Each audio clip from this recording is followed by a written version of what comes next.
तय मोर मन ला भागे। तुर गुर तुर बोली मोला बड़ा नीक लागे। मनमोहनी गोरी तय मोर मन ला भागे। तुर गुर तुर बोली मोला बड़ा नीक लागे। आवे ओ छत्तीसगढ़ टूरी घूमेला हमर बाटे माँ। मिंगू भैया के कार माँ घुमाहूँ चारो मुड़ला।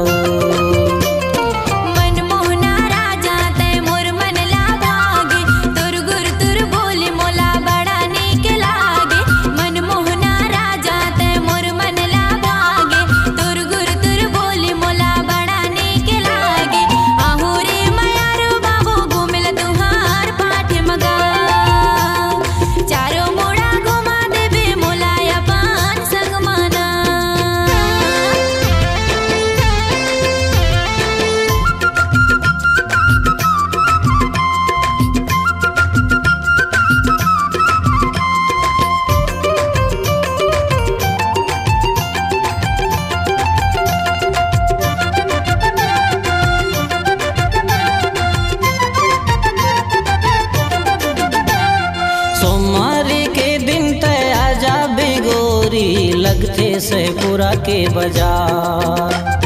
शिवा भैया के दुकान में गोरी करी हूँ मैं तोरे इंतजार।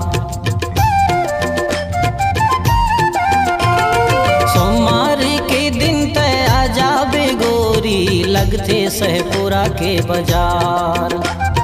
शिवा मोबाइल दुकान में बैठ के करी हूँ मैं तोरे इंतजार। एंड्रॉइड तोर बर मोबाइल बिसाहूँ। आनी बानी मन मन के गाना भरा हूँ। एंड्रॉइड तोर बर मोबाइल बिसाहूँ। आनी बानी मन मन के गाना भरा हूँ। आवे ओ छत्तीसगढ़ टूरी घूमेला हमर पारा माँ। चारों मुड़ा घुमा दे हूँ तोला अपन संग माना।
जाबो घुघुआ कान्हा खिसली।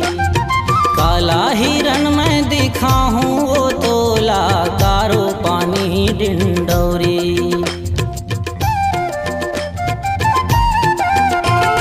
बांधवगढ़ पन्ना भेड़ा घाटी गोरी जाबो घुघुआ कान्हा खिसली। काला हिरन में दिखा दी हूँ तोला कारो पानी डिंडौरी। अमरकंटक तीरथ के दर्शन कराहूँ। चाड़ा बाजाग के सरैहला घुमाहूँ। अमरकंटक तीरथ के दर्शन कराहूँ। चाड़ा बाजाग के सरैहला घुमाहूँ। आवे ओ छत्तीसगढ़ टूरी घूमेला हमर पारा माँ। आहो रे मयारो